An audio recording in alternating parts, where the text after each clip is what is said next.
I'm Anna Bookman. Oh, I think now I'm live. Hi, everyone. Thank you for tuning in with us today. I'm Anna Bookman, and most people call me Malka around the Jewish community. I present and produce the Eu Com Isso podcast by the Brazil-Israel Institute. I recommend you to start listening to it if you haven't started yet. Today, we have an event co-hosted by the Brazil-Israel Institute and CIPI. I would like to welcome Dr. Mika Goodman. Mika Goodman is a research fellow of the Kogod Research Center at Shalom Hartman Institute in Jerusalem. He's a leading voice on Judaism, Zionism, the Bible, and the challenges and opportunities facing Israel and contemporary world Jewry. Dr. Goodman has a doctorate in the Jewish in the Hebrew University of Jerusalem on Jewish thought, and he still teaches there. He's also the author of several Israeli bestsellers on canonical Jewish texts. So Moses' Final Speech, The Dream of the Kuzari, and The Secrets of the Guide for the Perplexed, all published in Hebrew. His 2017 book, Catch 67, also rose to the bestseller lists and prompted many discussions about the ramifications of the Six-Day War in its 50th anniversary. Mika, it's great to have you with you. It's great to have you with us today. I read the book in just one day, and I was astounded how easy and involving it was. This book is now available in Portuguese, and the QR code on your screen somewhere is already available to buy. I would also like to thank Guilherme Casarões for being here with us today. Guilherme is a professor at the Getúlio Vargas Foundation's Business School of São Paulo. His research focuses on Brazil-Israel relations, Brazilian foreign policy, and the global rise of the far right. He has been a visiting fellow at Tel Aviv University, Brandeis University, and University of Michigan. I am now going to leave you to Guilherme, who will focus more on the book. And afterwards, I'll come back to bring other questions from our other invitees. Thank you so much. Hello, Mika. Hello, everyone who's watching us. Thank you so much for your book, Mika, as it's certainly one of the most fascinating, thought-provoking, and timely reads on the Israeli-Palestinian conflict, and particularly on the Israeli debate on this problem, or Catch 67, as you call it. Readers of the Portuguese version of the book might find it slightly difficult to understand whenever I say Catch 67, because in Portuguese it's been translated to impasse, which is a slightly different, I mean, it conveys a slightly different meaning to it. But anyways, you even refer to the novel Catch 22, which has inspired your whole discussion about it. So let us start with your description of the Israeli right and left. You have argued that the Israeli right has moved away from liberalism and secularism and towards messianism and religion. Could you please discuss the origins of this shift and how it has impacted today's Israel? And how does your thesis explain the fact that Israel's largest party, the Likud, as well as its longest standing leader, Benjamin Netanyahu, are still predominantly secular and liberal? Thank you very much. It's an honor to be here. And I'm glad to receive such intelligent questions. And I'm diving right into it. By the way, I have a tendency to give long answers, so please feel free to stop me saying Mika. Not a lecture, it's an interview. Feel free to stop me. I'm Israeli. It can be okay. So it's very interesting when you look at the origins of the Israeli right. So it's very non-stereotypical, because today when we think about the stereotype of the Israeli right, and you're speaking about the Likud, you're speaking about grassroots, real Israeli right. But the image of Israeli right is more like very religious, messianic, like I know that in Brazil you have a growing evangelical movement, if I understand correctly. So I would say the Israeli Jewish version of evangelical thinking, way of thinking. And but when we look at the past, the founding father of the Israeli right, a giant, an intellectual giant called Ze'ev Jabotinsky. This was his vision for Zionism. His vision for Zionism was a combination of three foundations. One, territorial maximalism, which means all of the land of Israel that was granted to the Jewish people after World War I by the international community should be forever Jewish land. Now, many people don't know this, but after World War I, relying on the Balfour Declaration, the land that the international community set apart for the Jewish people, it's called a national home for the Jewish people, included both sides of the Jordan River, which means it includes all of Israel today, including the West Bank, plus what Jordan is today. So Ze'ev Jabotinsky said we should fight for every inch and not give any inch of what the international community promised us. So I find this very interesting, because usually people speak about the land that God promised us. But the founding father of the Israeli right said we should fight not for the land that God promised us, but the land that the international community promised us. So this is very interesting, because usually the right is the side that says we shouldn't care much about the international community. But the founding father of the right said that's the only thing we should care about, that the promise of the international community and not God should be fulfilled. That's one foundation. The second foundation is liberalism. Liberalism in the sense of the sense of human rights. He said that all the people living in the land that was promised to the Jews should have equal rights. And that includes all the Arabs, all the Palestinians living in that land. So he was a maximalist when it comes to territory, and he was a maximalist when it comes to liberalism and to human rights. And the third foundation of Ze'ev Jabotinsky's thought was the politics of suspicion. He was very suspicious when it came to any forces that were not Jewish. He was very, very suspicious regarding the German. He said, bad things are going to come from Germany. He was right at the time. He was very, very suspicious when it came to the British. The British were in control of where today Israel is.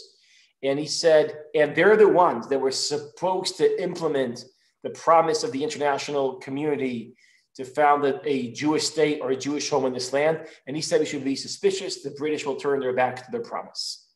And he was very suspicious regarding the Palestinians. He says, very, very early on, there'll be a national rebellion against Zionism. By the way, he was right about all three. So he was very suspicious, very liberal in territorial maximalism. And that was the foundations of Jabotinsky.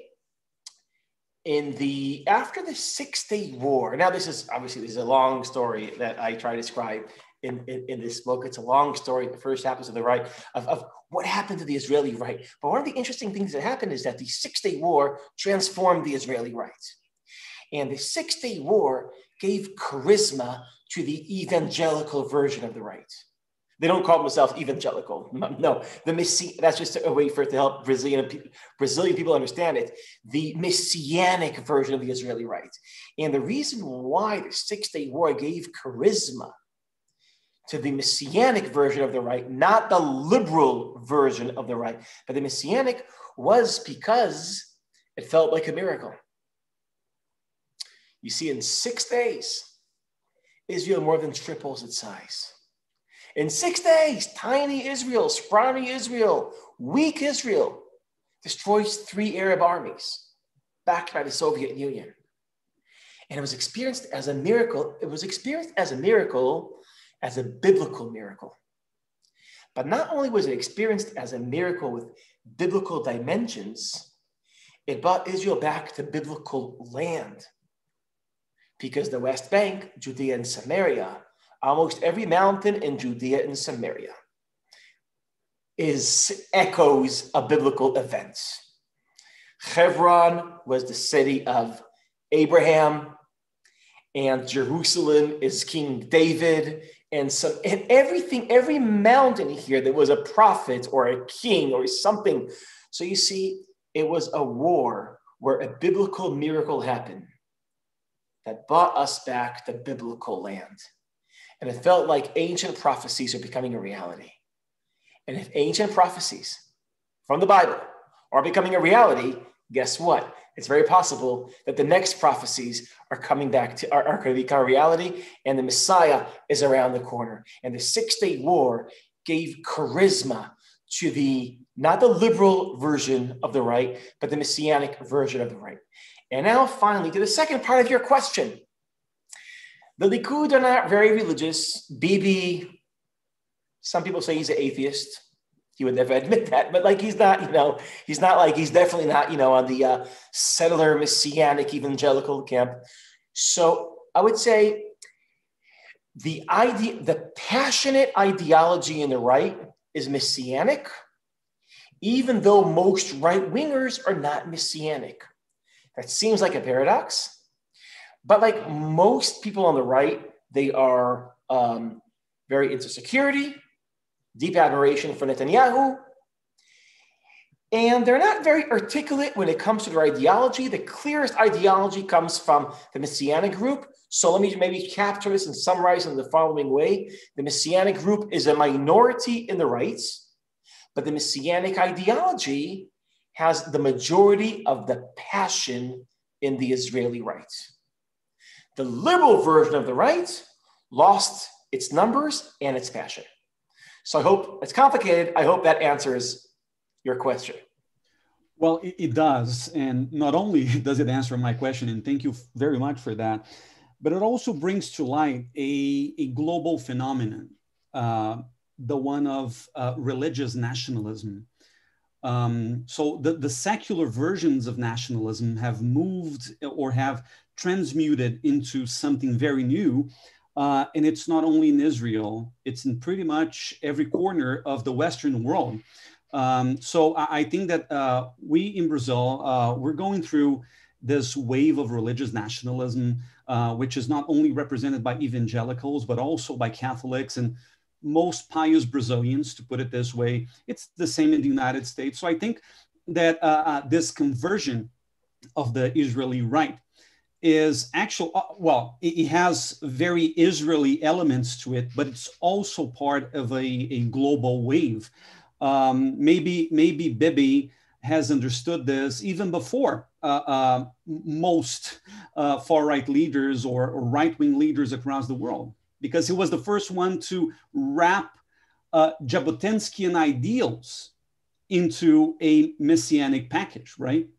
Yes. Bibi he's probably, I think Bibi is not just Israel's most talented politician. He might be one of the most talented politicians in the world. And he sees trends before it happens and he taps into it in a very effective way. And it's very possible that even though he is not messianic, he's not religious, he saw this happening and he was there to give words to and to be the ally of these forces. And it's interesting. I think the messianic impact of the 6-Day War has faded. I don't think Israelis walk around and feel like Messiah is around the corner. I don't think Israelis on the right feel like the Messiah is around the corner. I don't even feel like Israelis on the religious right feel like Messiah is around the corner. A lot has happened ever since the 6-Day War. And what Israeli scholars call the euphoria, the euphoric moments post-war, where people felt like history is transformed forever, I think that faded away. Mm-hmm. Life has power. History has power. The most crazy things feel normal, right? I mean, think what we are now. When COVID-19 began, we felt like this was the end of the world, and now it feels as crazy as it is, it feels normal suddenly, yeah. Right? So history has a tendency to normalize almost anything. And I think the impact of 6-Day War faded away, and yet the Messianic group did not lose its power. And that is, I think, because that lose its passion. And that is a very interesting phenomenon where the Messianic group could have power even when most people don't believe in the idea. And it's interesting, and I enjoy your insight to understand that this phenomena is universal. It's not Israeli. Maybe that helps us understand the Israeli enigma, the fact that it's not particularly an Israeli enigma. Okay, so now let's talk about the flip side of this Israeli coin. You also claim that the Israeli left has become less and less committed to the dream of socialism and more focused on the existential challenge of peace, or even on more mundane interests, day-to-day interests. Do you think it explains the demise of the left in contemporary Israeli politics, as peace negotiations have remained in the deadlock for the last 20 years?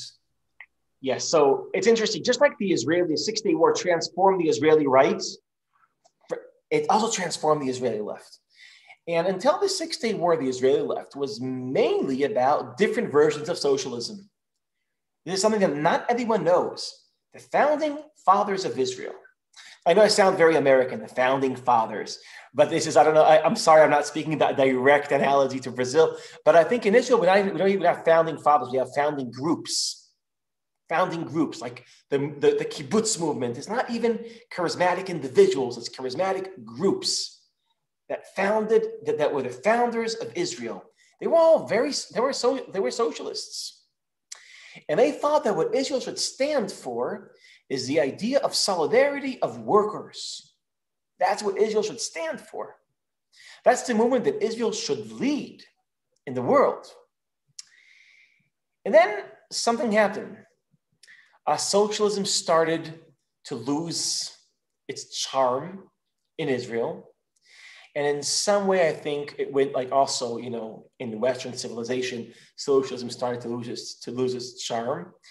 And also, you see, not only in Israel, but also in Israel, what people felt towards Russia back in the 1960s, 1970s, reflected on what they felt and what Russia represented. So Israeli soldiers going to the Six-Day War, fighting Arab armies, which were backed by the Soviet Union. They were a Soviet Union in some ways. Some of them were proxies of the Soviet Union. So you can't fight Soviet-backed armies and still admire the Soviet Union. And you can't stop admiring the Soviet Union without being disenchanted by socialism. This is all a process that Israelis were disenchanted from socialism. And then in the 1970s, a new charismatic idea appeared that replaced socialism as the organizing idea of the Israeli left. And that idea was peace. Suddenly, there's a new utopia, a new vision that's exciting. Instead of solidarity between workers, solidarity between nations.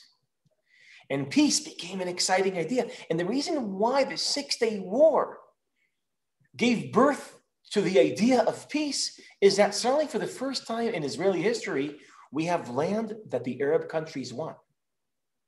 The Golan Heights in the north of Israel was land that Israel conquered in the Six-Day War in 1967. And the Syrians want back. That's a good thing. Now we have something they want. And the West Bank is something the Jordanians want back. And the Sinai Peninsula, and probably not Gaza Strip, but the Sinai Peninsula, that's something that the Egyptians want back. So finally, we have bargaining chips. And the peace movement was born, realizing, hey, if we play our cards right, we could reach a deal and make peace with these countries and end the state of war. So that was a very exciting new vision for the left. So I would even say that the left is having, if the idea of peace wasn't born, the left would have had a very serious vacuum of ideas, because when socialism was collapsing, nothing was there to replace socialism. And then the Six-Day War came, gave peace was an opportunity, and that, I would say, saved the left until the idea of peace broke down. This is something many people don't know. Israelis stopped believing that peace is possible in the Second Intifada. Most Israelis are disenchanted by peace. And that is just, it's because, and it's not because of the Second Intifada. the first, just, I guess I should organize the history, right? So the first Intifada was resembled by Palestinians throwing rocks at soldiers and settlers. That's 1987. And it was a Palestinian uprising, which is a very powerful uprising, 1987. 2000, there was a second uprising, the second Intifada. And this, what resembled the second Intifada as opposed to the first one, wasn't Palestinians throwing rocks at soldiers. It was suicide bombers exploding in shopping malls and buses. So it's very, very different in nature. It wasn't a natural uprising. There were terrorist attacks, and it's hard to believe over 1,100 Israelis were murdered in these massive terrorist attacks. And the second Intifada caused many Israelis not to believe that peace is possible for a very simple reason. It's not only that the second Intifada was so violent, it was also, and mainly, the timing of the second Palestinian uprising. The second Palestinian uprising started in fall 2000, which means like 20 years ago exactly. Yeah. And it was 2 months after the conference in Camp David, where in the summer of 2000, Ehud Barak, which was Israel's prime minister, and Bill Clinton and Yasser Arafat, the representative of the Palestinian people, they met in Camp David in the US. And Ehud Barak, the Israeli prime minister, made Arafat an offer. And there's many questions what really happened there, but what's important is the way Israelis, for our conversation, what's important, the way Israelis interpreted it, they thought Barak made Arafat an offer, which is the most generous offer an Israeli leader would ever make a Palestinian leader. And Arafat refused. He never came back with a counter offer. And 2 months later, the second Intifada begins and bus starts exploding.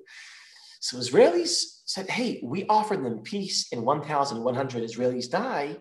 Maybe peace is not possible. And maybe the narrative that our presence in the West Bank is the cause for violence, maybe it's a false narrative because this violence began after we offered to end our presence in the West Bank. So that's when the idea, so in a nutshell, peace replaced socialism. And the second Intifada broke the credibility of peace. And ever since then, the Israeli left is broken. You refer to the Israeli left with two images, the one of the kibbutzim movement and the one of Shalom Achshav, or Peace Now. Yes. And both are grassroots movements. And my question for you is, where is the Israeli grassroots now? I mean, you see Avodah is shrinking. It has shrunk dramatically over the last 15 years. Meretz or other Israeli left parties haven't been able to replace or to fill in the vacuum of the left. So what happened to the left nowadays? Yes. So the left, so after the second Intifada, after Israelis were completely disenchanted by peace, so a new paradigm was born that replaced peace. And this is the third time the left reinvents itself. Socialism loses its power, peace replaces it. Peace loses its power, and unilateralism replaces it. The idea, hey, we can't make a deal with the Palestinians, so let's just unilaterally leave the territories.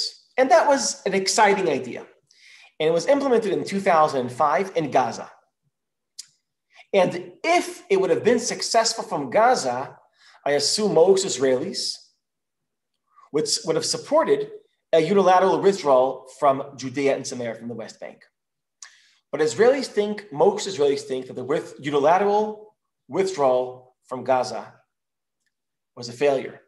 Because a year and a half after Israel leaves Gaza, Hamas, an Islamic fundamentalist terrorist group, takes over Gaza, and they start shooting rockets on towns that are on the periphery of Gaza.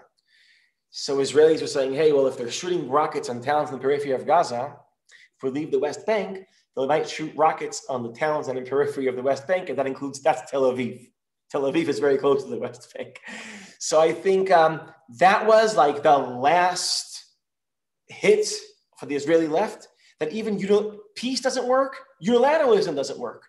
And ever since 2007, I would say, that was when like the left never found a new exciting idea that would replace unilateralism, that replaced peace, that replaced socialism.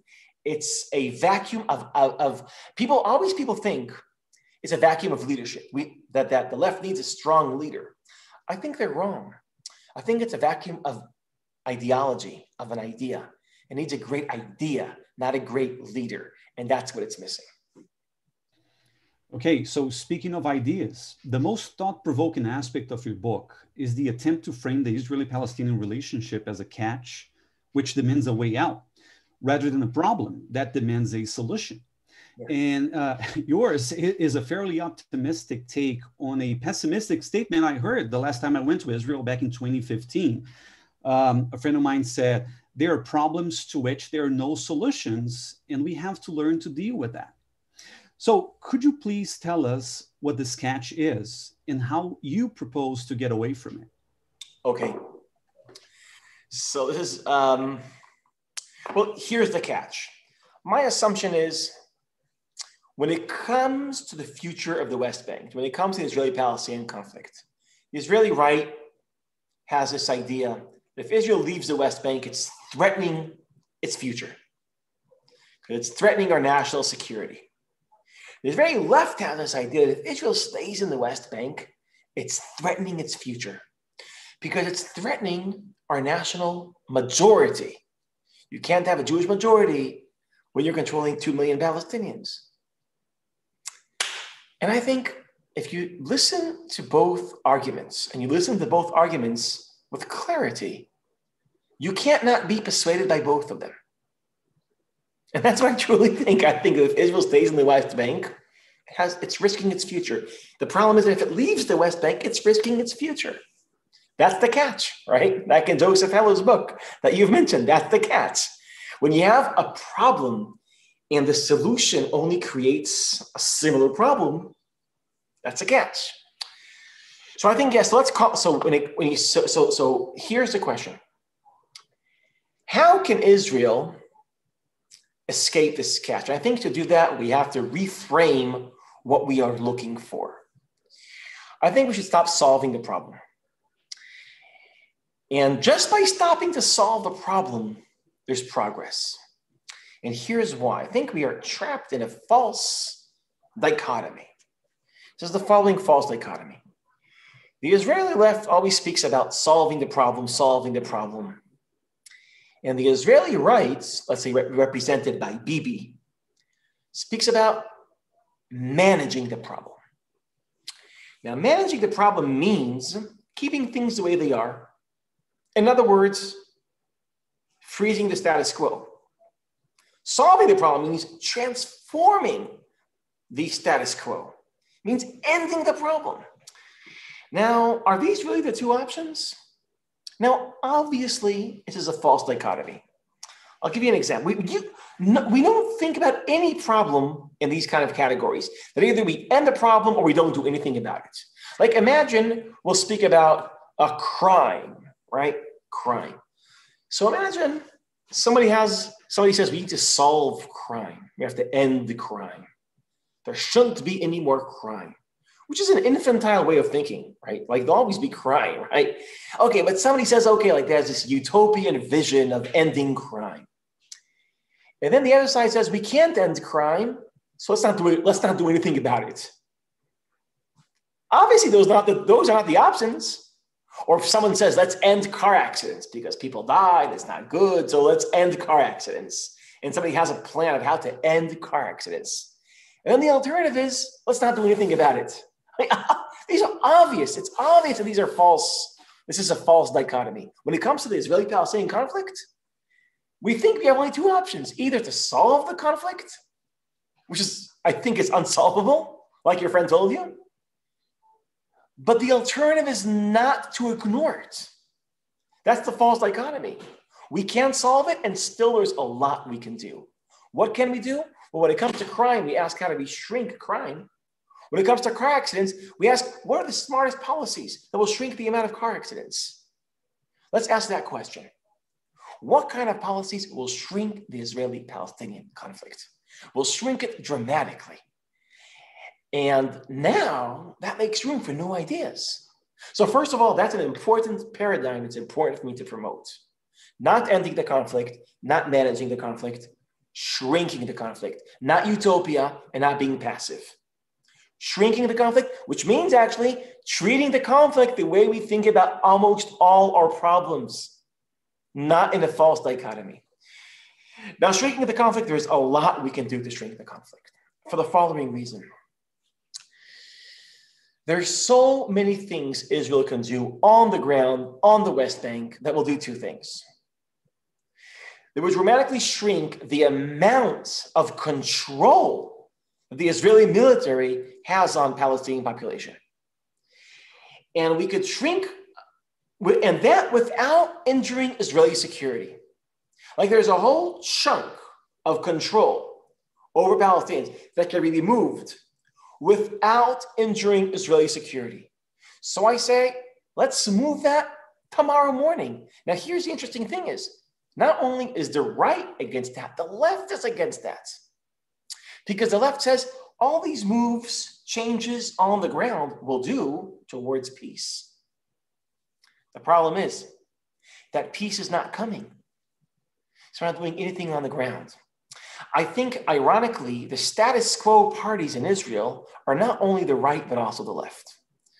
And that's an unspoken alliance between the right and left in Israel. Because if any movement on the ground depends on peace, it means peace that's not coming means no movement on the ground. So the myth of peace is actually freezing the status quo, just like the Netanyahu paradigm. So I think we need a strong, passionate center that breaks these paradigms and starts speaking about shrinking the conflict without and not being paralyzed by the expectation to end the conflict. Sorry. So in your book, you have proposed two, let's say, suboptimal plans to break with Catch 67. The partial peace plan and the divergence plan. Could you please describe the basic foundations of both responses and why restructuring the conflict might be useful to move ahead? Yes. So first of all, thank you for, I love the way you called suboptimal plans. Suboptimal, that's right. Very, very, I think the way we think about life is always like when you're mature, you realize nothing is perfect and it's still worthwhile trying, right? Yes. And when it comes to politics, we like things to be perfect. I have a theory that where we sustain our infantile tendencies is in two places, in religion and in politics. That's where we need everything to be perfect. Yes, we accept lack of perfection, everything, but when it comes to religion, to God, and to politics, we need everything to be perfect. So like we're holding on to infantile tendencies that we have. It's a theory, it's a pet theory I have. I would like maybe that speaks to you. I'll tell you, when I wrote Catch 67, I spoke about two plans. Let me speak about maybe the second plan. Maybe I can speak about both. So the first plan goes like this. Israel cannot reach a deal that will end the conflict with the Palestinians. It cannot. I don't know, do you think I should go into all the reasons why we can't reach that kind of a deal? Or let's just realize that there were 18 attempts to reach that deal and we failed every time. In 53 years, we're trying. So let's just, maybe we should change the paradigm. We can't end the conflict. And we can't end the conflict because what the Palestinians want from us is something that we can't let the Palestinians, like in Camp David, they wanted Palestinian refugees to come back to their homes. These are all these things that Israel just can't accept without risking its very existence. But when you look at the West Bank, the West Bank map, this is something that someone called Yigal Allon, an Israeli from the Labor Party after the Six-Day War. He was the first one to notice this. Now, the areas are highly populated by Palestinians are actually not needed strategically to guarantee the security of Israel. And almost miraculously, the parts of the West Bank that Israel needs to hold on to in order to protect its borders are empty. There's barely any Palestinians there. Like the Judean desert and the Jordan Valley, I won't go into it. Those are the parts which have strategic value and not many Palestinians. So it seems like it's very obvious what Israel should do. It should leave all the areas that are populated by Palestinians, and it could do that without taking any security risks, and not leave the areas which are not populated by Palestinians and are important for Israeli security. And as a result, Israel is secure and doesn't control the Palestinian people. Perfect. Let's just do that. There's a problem. There isn't one Palestinian in the world that will agree to that. Not one. Because that means that they only get roughly 80% of the West Bank and not 100% of the West Bank. And they said no to 96% of the West Bank when Ehud Olmert, Prime Minister Olmert, offered it. So why would they agree to 80%? So for Israel, that's optimal. A deal where Israel leaves 80% of the West Bank for the Palestinians and stays in it roughly 20%, maybe 15%, maybe it's 85-15. There's different questions on depends on how conservative you want to be when it comes to security. Let's say you want very conservative, let's say. So most Israelis would say, hey, that's perfect because we don't want to control the Palestinians. We don't want to be threatened by the Palestinians. The way out of that catch is to leave 80% of the land and to stay in 20% of the land. But there's no Palestinian that would ever agree to that. So if you want to solve the conflict, that's a plan that won't solve the conflict. So let's just not solve the conflict. Let's do something else.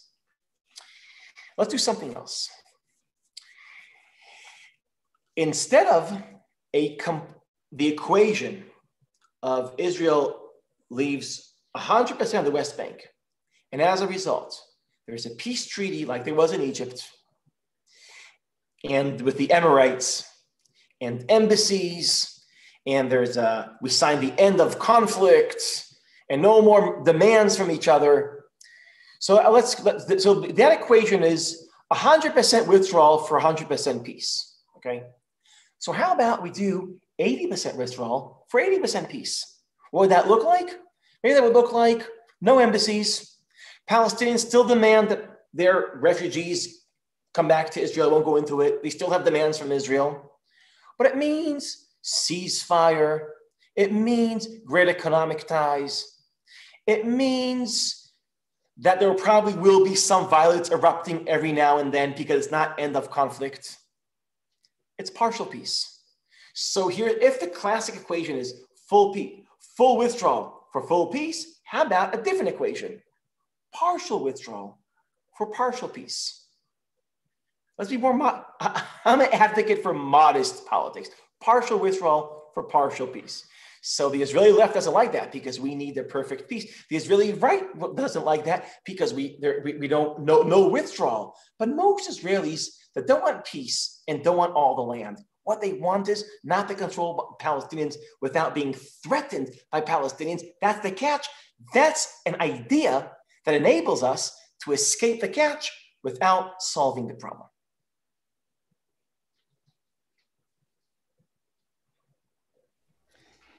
How do your proposals to address the Catch 67 deal with the underlying emotions of Israelis and Palestinians, namely fear and humiliation? Yes. Is it possible to minimize or to allay those sentiments? Yes. So this is a very important point. There is research done about the psychological level of the conflict, where the dominant emotion that Israelis feel towards Palestinians, according to a lot of research, and it's all here, it's in the footnotes of my book, the dominant emotions that Israelis feel towards Palestinians is not hate. This is very important to understand. Most Israelis don't hate Palestinians. They feel something else. They're afraid of them.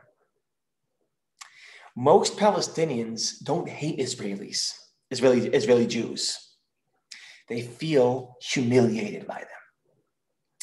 So I mean, this is obviously a broad generalization. There are Israelis that are not afraid of Palestinians, and Palestinians are not humiliated. But in very broad strokes, when Israelis and Palestinians meet, the inner voice of the Israeli is like, I hope he's not going to hurt me. And the inner voice of the Palestinian is, who does he think he is, that he's patronizing me? And that's like inner voices. And it creates a cycle, a vicious cycle. It looks like this.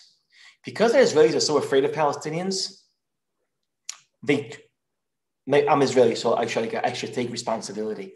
We overcheck them in the airports, right? We overcheck them. There's checkposts. As a result, they feel humiliated. So my anxiety creates more humiliation.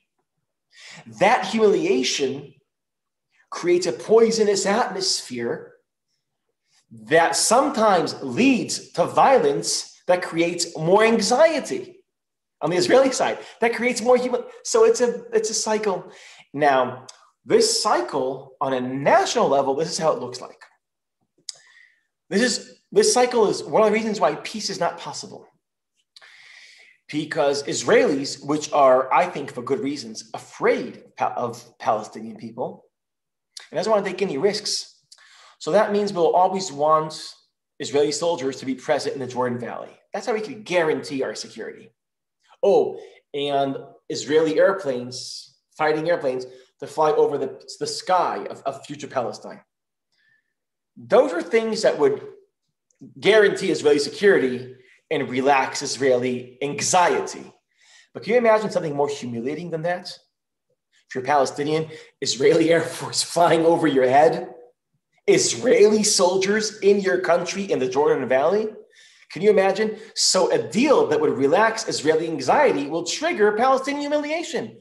And any deal that will relax Palestinian sense of humiliation will create Israeli anxiety. So that's the psychological level. Here's something I didn't write in the book. I'm glad you're asking. The idea I just offered, how about a partial withdrawal for partial peace? That would mean, that would enable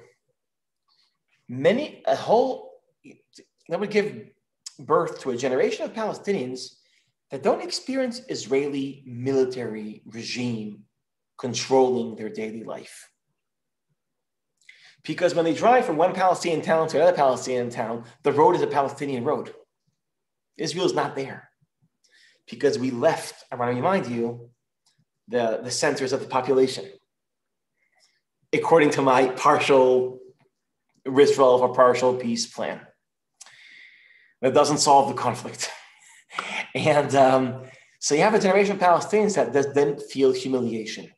Hopefully, if partial peace doesn't mean amazing, loving relationship, but it just means that there won't be violence, a generation of Israelis that did not experience terrorism will be born. And then hopefully that's a generation that can make peace. I think the best we can hope for is not to make peace. The best we can hope for is to create the generation that can make peace. To create a generation of Palestinians that do not feel humiliated and a generation of Israelis that do not feel terrified.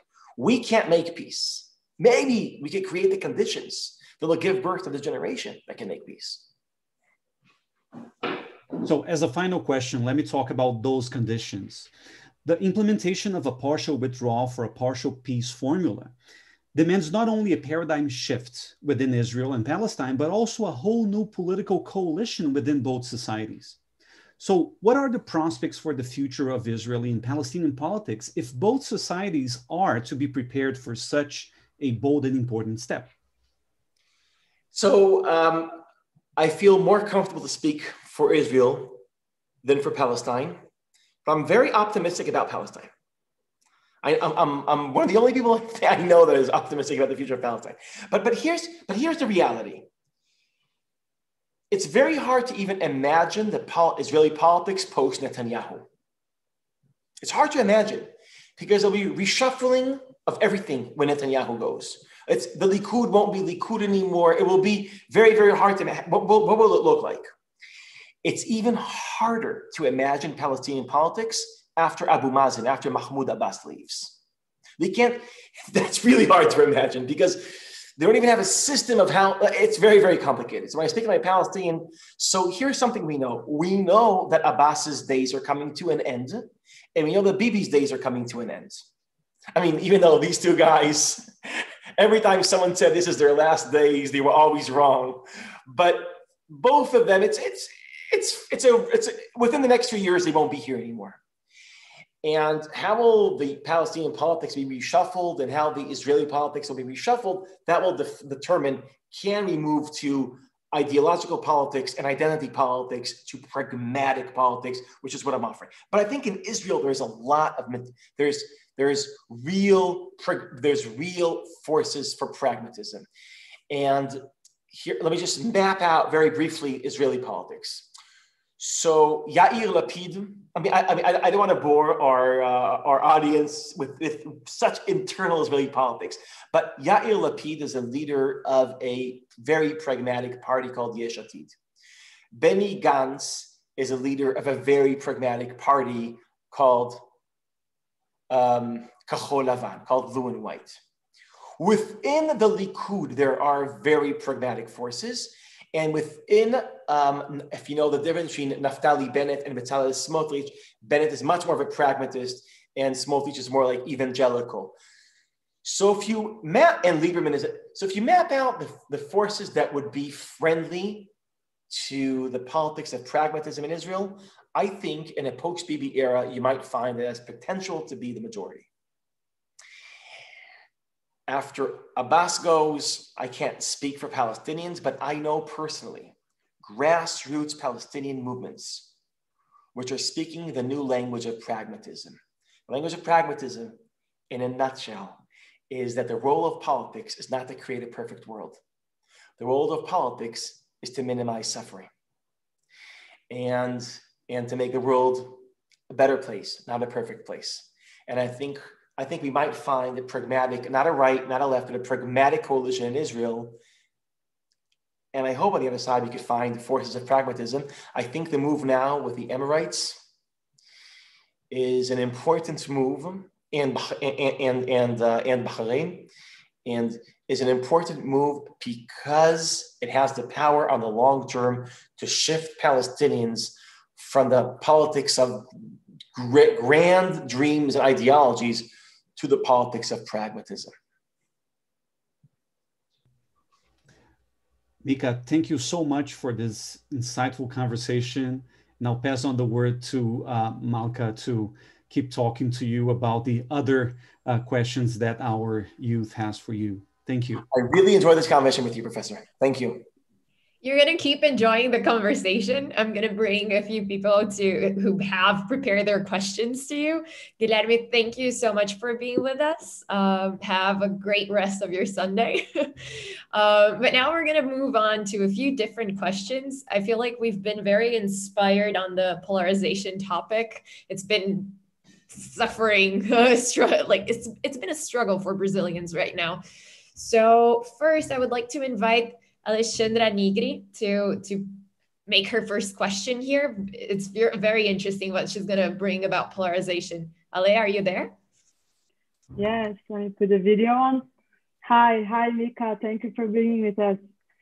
So about the hatred involved in polarization, I keep thinking about the possibility that political polarization is rising with such intensity because it's a new acceptable mask for many different types of hatred, maybe prejudices, that's been lying in this society already in a very fundamental manner, maybe.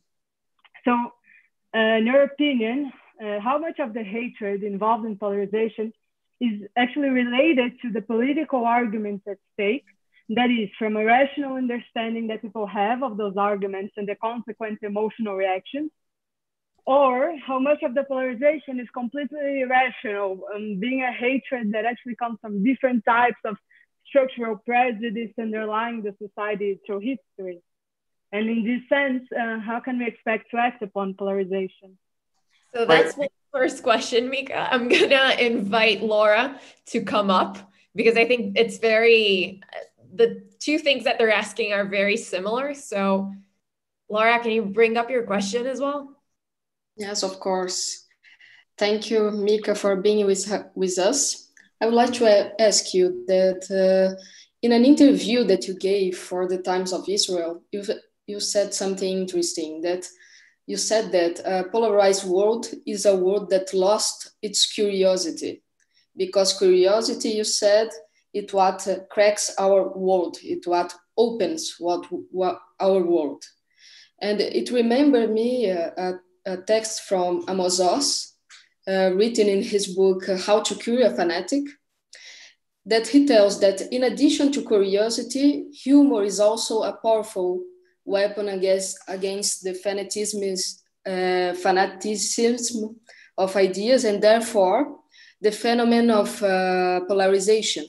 So I would like to know, in your opinion, what other tools besides curiosity and humor we can use as individuals or as a society to fight against polarization?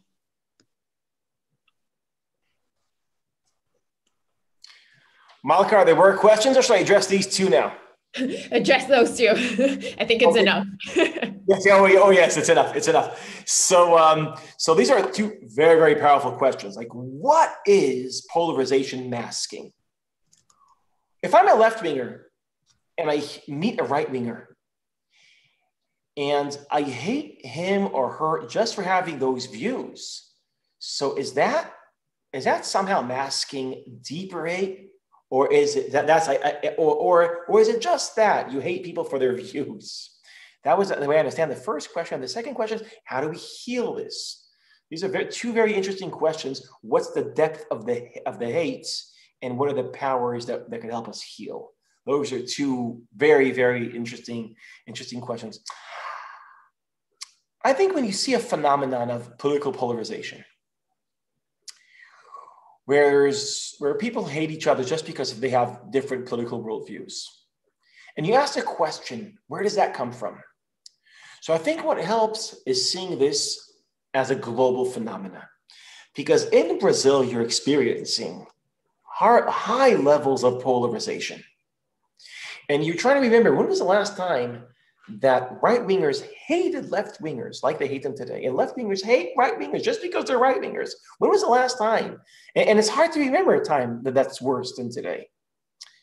But Americans are having it the same. Americans, they really have it bad when it comes to polarization. Then you go to England, and the British, the question of the Brexit really tore families apart. Then you go to Israel, and Israelis are going crazy. Yes. And when you realize that the phenomenon is universal, so you have to ask, okay, what's in the water? What's in the air? Why is it universal? Because you see, it can't be a coincidence. Like you might say, oh, in America, you might say a name of a politician, it's because of him. And in Brazil, you might say another name of a different politician. I want to get into trouble with. So, and in Israel, you might say another name. You might blame people, or you might blame ideas. But that's a great coincidence that all over the world, you're experiencing polarization in parallel. It must be connected. And I think the only connection we have different leaders, different ideas. We all share social media, which means it's possible that Marshall McLuhan, the great Canadian philosopher, was right. What really shapes societies is not the message, it's the medium. We have a new medium, and it's changing our lives. And the reason why this new medium is changing our life is because the economics behind it. There's this great movie now, by the way, at Netflix. I highly recommend it. Social Dilemma. Malka, are you guys watching this movie? Yes, we are. Actually, one of my questions was totally about that, because I watched it last week and I was astounded. I was like, oh my gosh, technology sort of ruined us somehow. Great. This is very, very, I'm glad of your, oh my gosh, record, because it's very hard to see this. This great philosopher towards the end of the 1980s, he says, people never realize the medium, because we think, what's important? The message. if you speak about racism or liberalism or capitalism or socialism, ideas are important. Who cares if you speak about the idea on radio, on TV, on Facebook? What's important is the message. And McLuhan says, no, what shapes us is the medium. And that shift is really transparent, and that movie really makes it very clear. And the reason is the following. The industry behind social media is an industry that makes money out of, as Tim Wu, a great scholar from Columbia University, puts it, it makes money from attention. Tim Wu calls this the attention industry. It makes money from our eyeballs, from our concentrated attention. It sells our attention, and it makes money off our attention. He calls them the attention merchants. I think that's so powerful, the attention merchants. And Tim Wu asks, how much is Facebook and Google and companies that make money from selling human attention? How much are they worth? And they're worth much more than the biggest oil companies in the US. So that means that today, this is so interesting, human attention is worth more money than oil. So this is a new world where people manage to monetize attention. This probably has a good way to say it in Portuguese. The monetization of human attention. Now, once human attention is oil, so think about it. Oil has value, so oil companies are always trying to figure out better ways to drill into the ground and take oil from the ground. When human attention, which is in our minds, in our hearts, has value, so the attention industry will find ways to grab our attention. And this is why we're so polarized. Because the messages that we get on social media are messages that are designed not to inform me regarding the world, but they're designed for one thing only, to grab my attention. And guess what? Human beings have a psychological weakness that we are distracted easily by extreme ideas and by the ideas that confirm what we believe in anyway. So the algorithms will always send us to our directions ideas which are the more radical version of something that we already believe in. And we see those kind of ideas again and again. That transforms you, that changes you. So if I have right-wing tendencies, it'll make me more right-wing. If I have left-wing tendencies, it'll make me more left-wing. And as a result, technology is changing our societies. So my opinion is that political polarization doesn't mask other ideologies. I think it's just a reflection of new technologies. That's my opinion. And that's why I think we should have a very serious conversation about technology. It's kind of like, let me just, one analogy. In the 1950s, and I'm speaking, it's very possible that what I'm sharing now is true about Brazil, but this is about America. In the 1940s, 50s, 60s, the fast food industry was created. You know, McDonald's and yes. And people thought, hey, this is a great thing, like food, and it's yummy, it tastes nicely, and it's cheap, and it doesn't, it's quick. So those are great advantages. Then like 10 years later, you have obesity and other very serious problems, health problems. And there was a health crisis. People realized, hey, fast food is creating a health crisis. Well, as Carl Neupart puts it, Carl Neupart, look it up, a very interesting guy. Carl Neupart puts it, 10 years ago, we were addicted, not to fast food, but the fast information. Is that interesting? That analogy. We had a fast food revolution. Now we have a fast information revolution. But do you feel like we're 10 years later, we don't have a health crisis. We have a political crisis. So this is where we are. Fast food created a health crisis. Fast information is creating a democratic crisis. Yes, Malka. Would you say that we're completely alienated somehow right now, or you feel like societies are a bit, asleep to, revolt in any way? Yes. So I mean, after a few years of fast food, the slow food movement began, where people started cooking their own food, very aware of what they eat.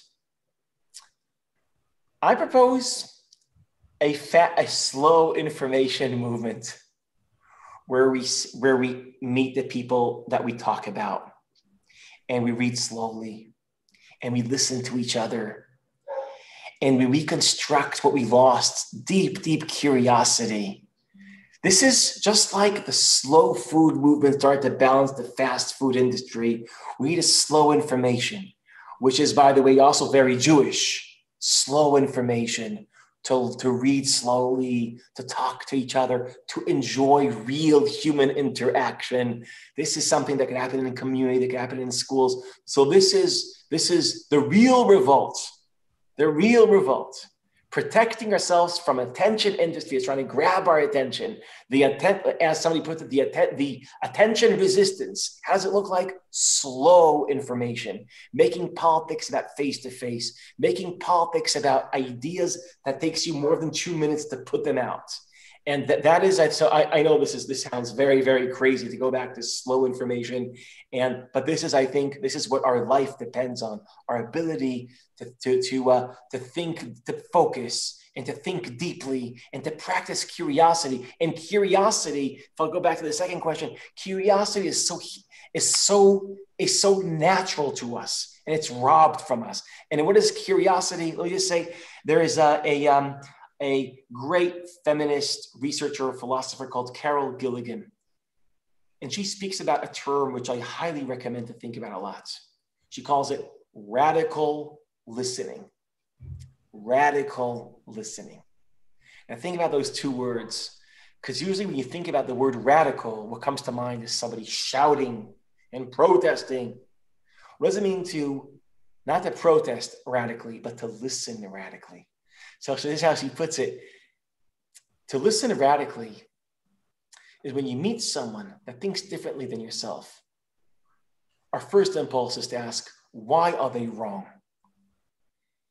And to shift our impulse and to ask, why are they right? Just to ask that question. And it's to shift from judgment to curiosity. If you're a left-winger and you read a right-winger, our first thing we're going to do is be very judgmental. Oh, he's a right-winger. That probably means he's a fascist or whatever.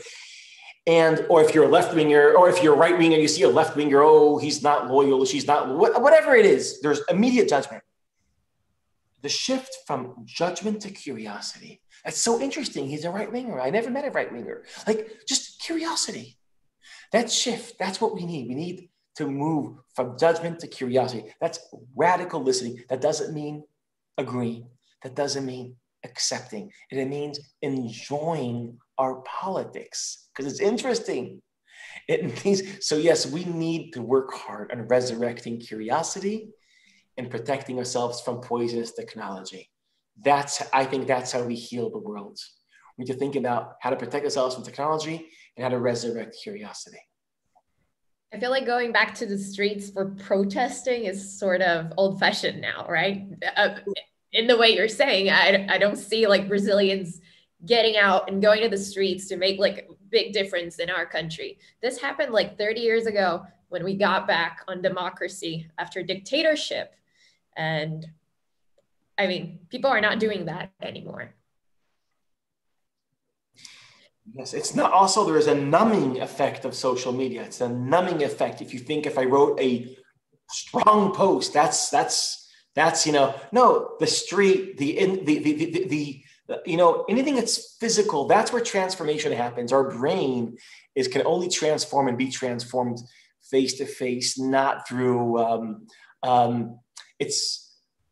For many people, politics became something very lazy. If you think you did something, on your screen, you did something. You see, the best usage of technology, of online technology, if it's in service of offline. Like, let's say if I use Facebook to get 200 people to get together, the real thing is 200 people getting together. And Facebook was in service of that. Or let's say WhatsApp, okay?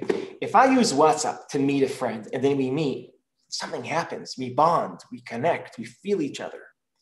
We look each other in the eyes. Something happens. So WhatsApp is a very powerful vehicle if it's in service of the real thing. And the real thing is offline. But here's when it becomes dangerous. When online is in service of the real thing, it's great. When you start believing that online is the real thing, it's dangerous. So online politics and service of the real thing is great. When you start thinking that's the real thing, that's when it numbs you. Wow. I'm going to bring Naomi and Karina. They have very interesting questions about Brazilian society. I don't know how much you've heard about the chaos we're living in right now, but I guess they're going to bring up a few subjects on that. I'm obviously very ignorant, but at the same time, I can't believe what you're going through. I can't believe it's hard for me to believe that the situation is so polarized and so poisonous in such a crazy way. And I feel, and I really want to learn.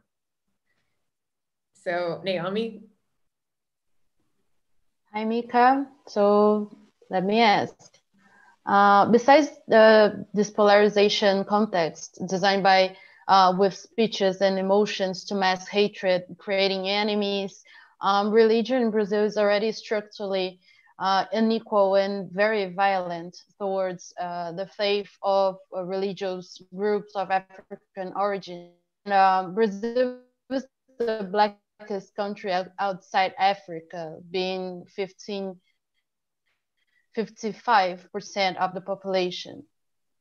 So intensify the political, racial, and social relationship between evangelical church, the fastest growing religious segment in Brazil, and Afro religions, but using cultural appropriation and symbols. Those religion more frequently to approach evangelical ministers to use more white history and metrics, Israeli flag on several occasions. Meanwhile, Afro symbols and traditions are also used to express their hatred, racism, and even justify violent attacks on leaders, followers, and temples. How do you feel this reality, and what's your biggest concern about it? So I don't know enough about this phenomenon in order to say anything really deep and profound. All I could say is that from my experience in Israel, in trying to bridge gaps, ideological gaps, religious gaps, so we always have a tendency to see the worst of the other group as the representation, the authentic representation of the other group. And every group always sees its best version as its authentic representation. And usually that breaks when people meet face to face. When people meet face to face, they are somehow deluded from the illusion that their best version is their authentic version, and also that the other side's worst version is the real thing, is the authentic version. So I think you're living in a world where the politics of hatred is also the politics of stereotypes. And I feel bad that Israel, as a symbol and as a flag, is a part of this poisonous political environment. I feel bad about that as an Israeli.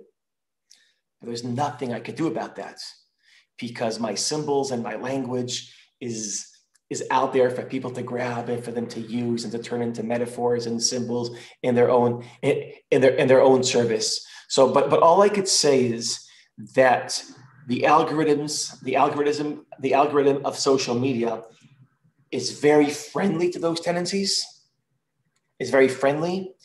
And one of the reasons is there was a research done about human emotions and what emotions are more viral. And to remind you, something that's viral is something that produces income for the attention industry, because if it's viral, it grabs attention. And out of all human emotions, what's the emotion that's most viral? Not love, not awe, not aesthetically appreciation thing, but expressions of rage are more viral. It's something about our human condition that rage captures our attention. And since the algorithms of Facebook already noticed that rage is something we're attracted to, so in our news feed, most of our posts are, with high proportion of our posts that we read, that we're exposed to, is rage. So a lot of our political rage, it's hard to believe, is manufactured by algorithms. So again, I know I'm a broken record. This has to be said again and again, that a lot of our problems are because human beings are not creating the environment for our political conversation. It's AI, it's artificial intelligence, it's algorithms in service of an attention industry that's shaping our conversation. And guess what? When human conversations are not organized by humans, the conversation itself is less human. Naomi, I know I didn't address your question directly. Excuse me, I apologize. I feel I don't know enough to go directly deep into the poisonous atmosphere created now in Brazil. Just a fun fact, not really a fun fact, but you said you wanted to learn, but it's very interesting how cultural appropriations are going on in Brazil. One of the largest churches in Brazil is called Universal. Its leader, he's called Edir Macedo. He's actually the owner of one of the largest broadcasters in Brazil, that is gaining a lot of money from the government right now. But he now dresses as a rabbi pretty much. It's an evangelical church. He wears a kippah. He goes around with his talit, and he wasn't even like that like 10 years ago. They sort of found like this new appropriation of history, to sort of like go directly, Jesus, Israel, the Jewish people are the chosen ones. Just so you can imagine, there is this large temple in the center of Sao Paulo, and he imported rocks from Jerusalem to build this temple. Wow. Wow. So this is how embedded we're in. So, I mean, right now, the Jewish community is not really like hated by any group. It's actually very loved by evangelicals. And that's what Karina is going to talk about in her question. Thank you. Thank you, Mika, for being with us today. So my question is, I don't know if you know, but Brazilian political polarization also ended up embracing the Israeli-Palestinian conflict. So basically, if you are right-wing in Brazil, you must love and support Israel unconditionally. And if you are leftist in Brazil, you must hate Israel because the country represents imperialism in the 21st century. So leftist Zionists are seen as aberrations. Like the rightists see them as Israel traitors, and the leftists see them as occupation supporters. And that is not in the Jewish community, but in the society in general. Right-wing demonstrations carry Israeli flags and left-wings Palestinian flags. So as an Israeli, what is your view on polarization in Brazil regarding the appropriation of an issue that has nothing to do with local politics, such as the Israeli-Palestinian conflict? It's insane. We know. Right?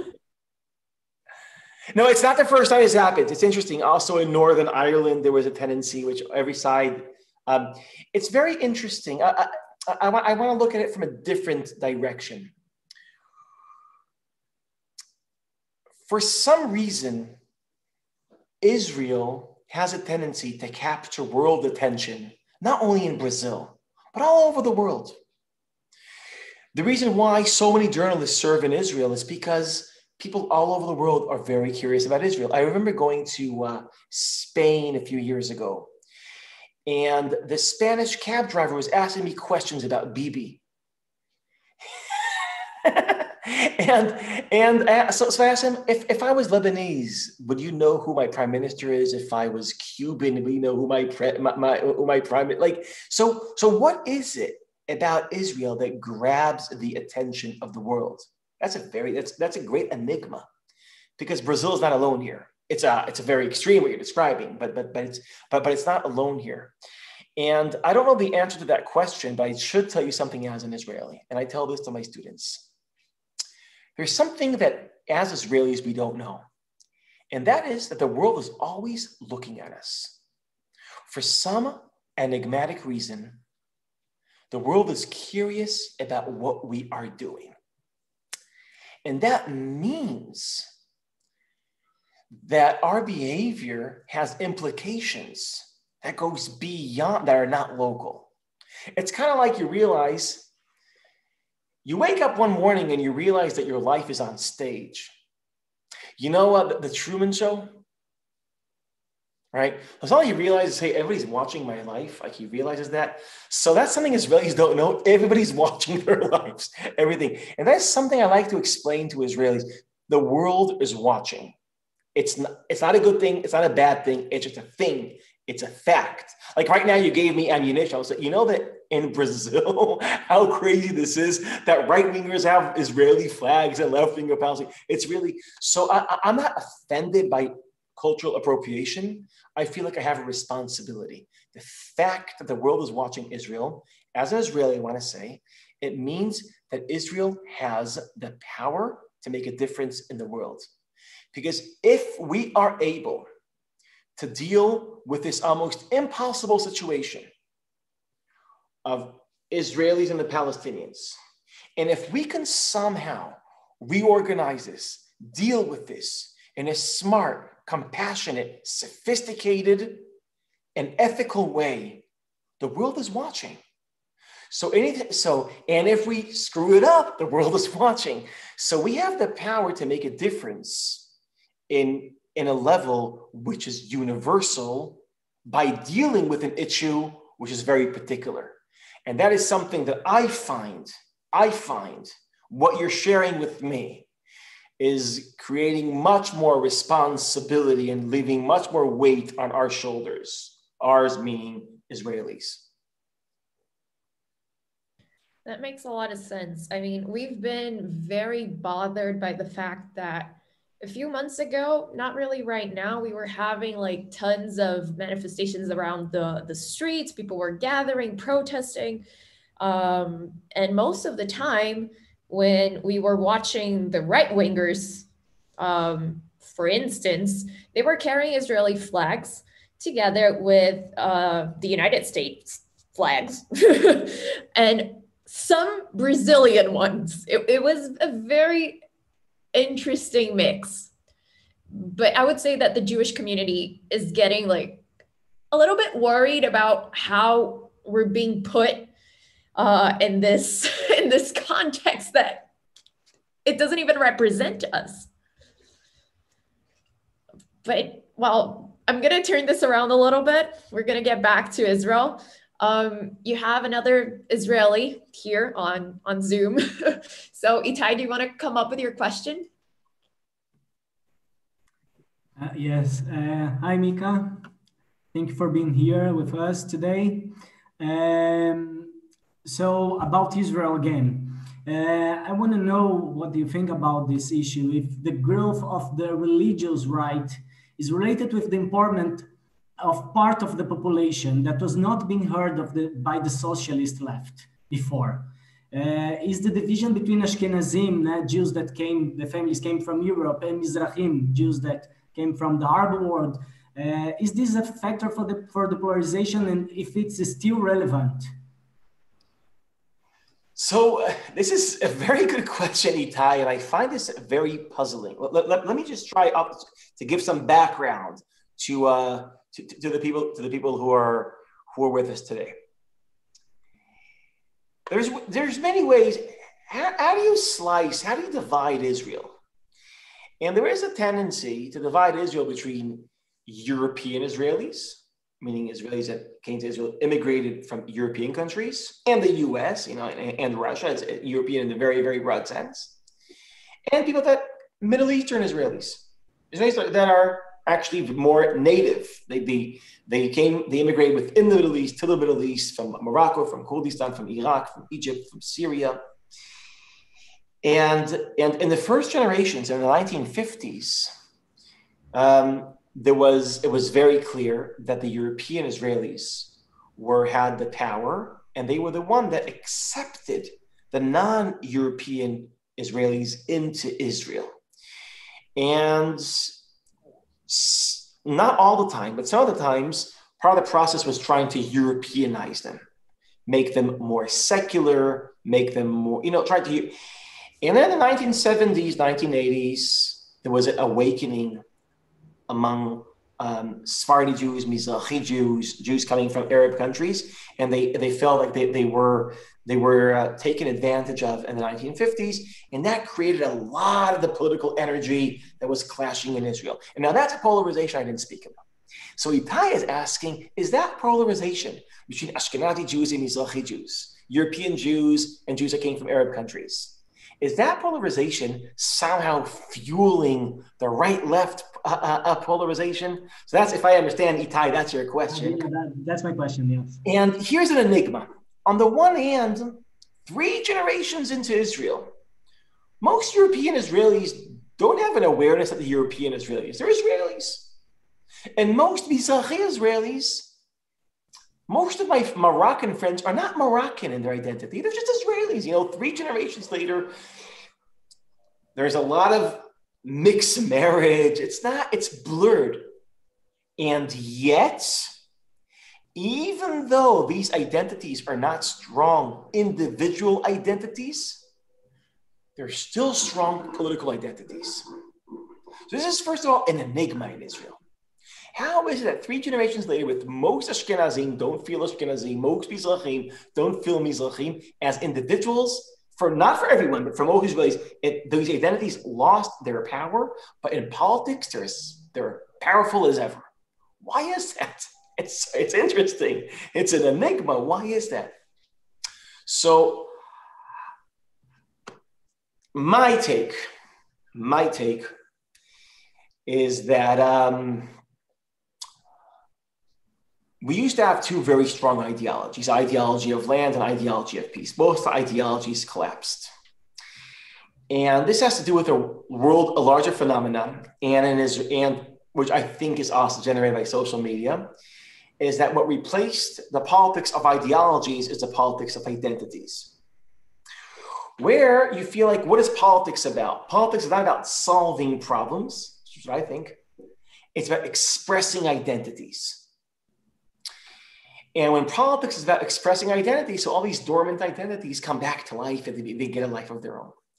So this would be a good way. I realize we have to start wrapping up, right, Malcolm? So your question is a good way for me to also to start summarizing some of my ideas. Is that when ideologies collapse, it was replaced with identities. I think it should be replaced not with identities, but with policies, with pragmatism. We're not about big ideas anymore. And we should be about pragmatism and not about all these identities, because I'm for identities. I'm for expressing your identities, but express your identity in culture, in philosophy, in religion, in the synagogue, not in politics. Politics is not for expressing identities. Politics is about solving problems. The problems are big, and we need to solve them in a smart way, not in a way that reflects my identity. Politics is about how to suffer less, not about how to express myself more. Well, can I ask one last question? Can we fit in? Yes, of course. So I'm a conservative Jew. So I read about Midrashet Ein Prat. It's dedicated to secular Israelis. And I wanted to know how this mix is functioning right now, and the political views. I mean, people have very different political views because you have a mix. So how does it work in this environment? So Midrashet Ein Prat, or Beit Prat, we call it now Beit Prat. It's for religious and secular Israelis in their 20s after the army. And we have more than 3,000 students. And I wouldn't say that they're a reflection of their generation, but they are a sample of the generation. And what you realize is that I think most Israelis are not so polarized. And this is something that I try, Israelis are not that polarized in the sense that, and here is an insight about Israel. And that is that secular religious Israelis feel very close to each other. Most secular Israelis feel close to religious Israelis. Most religious Israelis feel close to secular Israelis. Most right-wing Israelis feel close to left-wing Israelis. In Israel, we have the following paradox. Our politics is very divided, while the country is not divided. And that's interesting because Brazil, it seems like the country is divided, and that's why your politics are divided. The politics is a reflection of the country. In America, this I could speak with much more authority about America. America is divided. And the division in politics is a reflection of a divided country. In England, they're divided. They have different understandings of what England is, and the polarization in politics is a reflection. In Israel, the country is not that divided anymore, but the politics is more divided than ever. So that's the paradox of Israel, which I experience every day. About the political chaos in Israel right now, what's your guess? The political chaos in Israel. I mean, I don't want to go into so much detail of this. There's two options. It's very possible that Israel will enter a fourth cycle of elections, which, can you imagine, Israel is facing, like the rest of the world, a health crisis, which is triggering, like the rest of the world, an economic crisis, but in its background, we have a political crisis. That's unique. Like, our political system is not functioning. We don't have a budget, it's not functioning. So there's no governing in Israel now. So that's a big deal. Like, when three crises hit each other, that's, it's hitting the fan. So it's very possible we might hit our fourth election. But there's always ways out. Things could surprise. There could be surprises. But Israel is very much controlled by one person. The Israeli political system is controlled by one person, by Netanyahu. And Israeli politics is always about playing the guessing game. What does Bibi want? What does Bibi want? What does Bibi want? And I'm not sure Bibi himself knows what he wants today. So it's hard to get. What?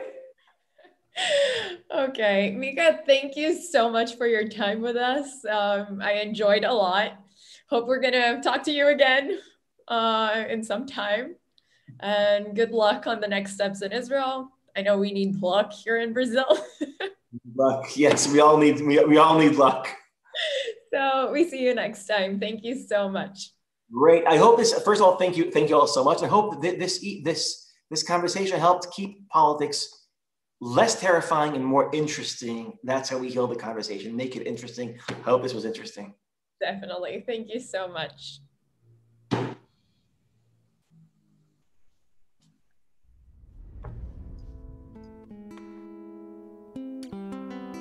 Done?